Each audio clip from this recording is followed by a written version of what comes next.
देशातील वाढती बेरोजगारी पाहता देशातील युवकांना रोजगार देण्याच्या मागणीसाठी महाराष्ट्र प्रदेश युवक काँग्रेस उपाध्यक्ष कुणाल नितीन राऊत यांच्या मार्गदर्शनात जिल्हाधिकारी शैलेश नवाल यांना निवेदन देण्यात आले। केंद्र सरकारने दरवर्षी 2 कोटी युवकांना रोजगार देण्याचे जाहीर केले होते, मात्र असे काही केले नाही। डिजिटल इंडिया कौशल्य विकास योजना माध्यमातून स्वयंरोजगार प्राप्त होणार असे आश्वासन देऊन सुद्धा देशात बेरोजगारीची संख्या मोठ्या प्रमाणात निर्माण झाली। रोजगार न मिळाल्याने नैराश्य येऊन अनेक युवकांनी आत्महत्या केली। देशातील बेरोजगारीकडे केंद्र सरकारने लक्ष केंद्रित करावे या मागणीकरिता नवनिर्वाचित प्रदेश युवक काँग्रेस उपाध्यक्ष कुणाल राऊत यांच्या मार्गदर्शनात निवेदन देण्यात आले। यासोबतच महावितरण विभागात कंत्राटी कर्मचाऱ्यांचे कंत्राटदार आर्थिक शोषण करीत असल्याने कंत्राटी कामगारांना न्याय देण्याच्या मागणीकरिता सुद्धा जिल्हाधिकाऱ्यांना निवेदन देण्यात आले। यावेळी युवक काँग्रेसचे सागर देशमुख, पंकज मोरे, आशिष यादव, अंकुश जुनघरे सह अनेक पदाधिकारी उपस्थित होते।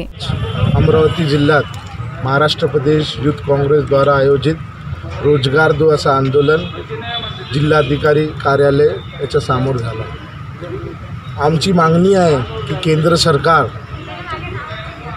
जे नोटबंदी, GST, अजून करोनामुळे 30 करोड युवकांचा रोजगार ह्या देशात गेला, त्याच्यासाठी केंद्र सरकार यांनी स्थानिक लोकांना, अमरावती जिल्ह्याचे लोकांना इथेच अमरावतीमध्ये रोजगार दिला पाहिजे।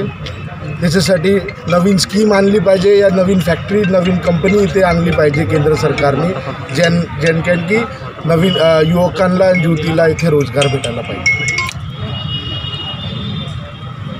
मी आज इथे माझ्यासोबत दिल्लीवरून आलेले विजयसिंग राजपूतजी, राहुल दादा, परीक्षित भाऊ, सागर दादा, निलेश दादा, अजून सर्व युथ काँग्रेसचे पंकज मोरेजी, सागर देशमुखजी, अजून सर्व युथ काँग्रेसचे पदाधिकारी आज इथे या कार्यालयासमोर, जिल्हाधिकाऱ्यासमोर प्रधानमंत्रीला निवेदन द्यायसाठी आले।